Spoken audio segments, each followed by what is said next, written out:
నా interview board Sanjay Varma గారు, IFS officer, ఆయన నా board chairman. Apart from that ఒక మేడం ఉన్నారు, ముగ్గురు సార్స్ ఉన్నారు. వాళ్ళు యాక్చువల్లీ నేను ఈ ఏదైతే ఇంటర్వ్యూకి వెళ్తున్నానో, నా లాస్ట్ ఇయర్ ఇంటర్వ్యూ అనేది నాకు చాలా హెల్ప్ అయింది మేడం. ఎట్లా అంటే లాస్ట్ ఇయర్ నా ఇంటర్వ్యూలో ఎక్కువ స్పైక్ వచ్చింది. వాళ్ళు చాలా ఇంట్రెస్టెడ్గా నన్ను క్వశ్చన్స్ అడిగింది సైకాలజీ మీద అనమాట. ఒక పర్టికులర్ మేడం నన్ను పాజిటివ్ సైకాలజీ అనే ఒక డొమైన్, సైకాలజీలోనే ఒక డొమైన్ గురించి అడిగారనమాట. అడిగినప్పుడు నేనేమనుకున్నానంటే when I'm able to answer those questions well, I should keep it as a highlight thing in my DAF అనమాట. సో అలాగా నేను నా హాబీస్లో అది మెన్షన్ చేశాను అనమాట, రీడింగ్ పాజిటివ్ సైకాలజీ బుక్స్ అని. సో అది చేయడం వల్ల చాలా క్వశ్చన్స్ నేను నా స్ట్రెంగ్త్ ఏరియాస్కి అట్రాక్ట్ చేయగలిగాను అనమాట.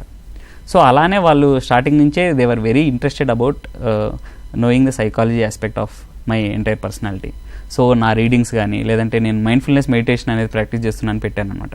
తర్వాత podcast on south Indian cinema అని పెట్టాను.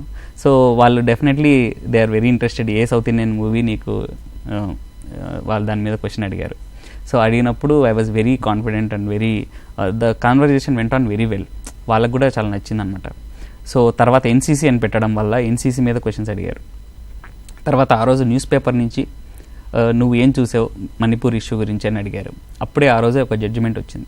సో దానివల్ల ఆ క్వశ్చన్ అనేది వచ్చింది. తర్వాత మెంటల్ హెల్త్ ఇండియాలో ఎలా ఉంది, తర్వాత ఎంతమంది people mentally they are having issues, psychology గురించి ఎక్కువ అడిగారా? అవును మేడం, సైకాలజీ నుంచి ఎక్కువ అడిగారు. అట్ ద సేమ్ టైం కొంత నేను పెట్టిన హాబీస్ గురించి కూడా ఎక్కువ అడిగారు అనమాట. So it was more about comfortable జోన్లోనే అడిగారు నన్ను ఎక్కువ క్వశ్చన్స్. మీ స్టేట్ గురించి, వీటి గురించి, లేదంటే ఎడ్యుకేషనల్ బ్యాక్గ్రౌండ్ గురించి ఏం అడగలేదు. లాస్ట్ ఇయర్ అడిగారు. ఈ ఇయర్ సంజయ్ వర్మ సార్ ఎలా అంటే నాకు అర్థమైంది.